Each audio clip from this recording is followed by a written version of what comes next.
आज साधारणतः 11:30 वाजता या प्रांगणामध्ये 12वीचे तिघेही वर्गमित्र आहेत आणि 2 अल्पवयीन विधी संघर्षग्रस्त बालकांनी मिळून तिसऱ्या अल्पवयीन एका 12वीमध्ये शिकत असलेल्या विद्यार्थ्याचा त्याने शस्त्राचा वापर करून या ठिकाणी त्याच्यावर हल्ला केलेला आहे. त्याच्यामध्ये दुर्दैवाने त्याचा मृत्यू झालेला आहे.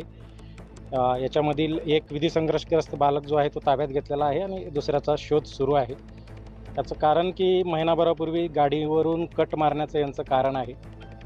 साधारणतः 21 सप्टेंबर रोजी जे आमचे DYSP सुदर्शन राठोड आहेत त्यांनी या कॉलेजमध्ये येऊन युवराज सभागृहामध्ये विद्यार्थ्यांना कायदा सुव्यवस्था आणि या गुन्ह्याच्या वेगवेगळ्या अनुषंगानं लैंगिक गुन्ह्याच्या अनुषंगानं त्यांना सखोल मार्गदर्शनही केलेलं होतं.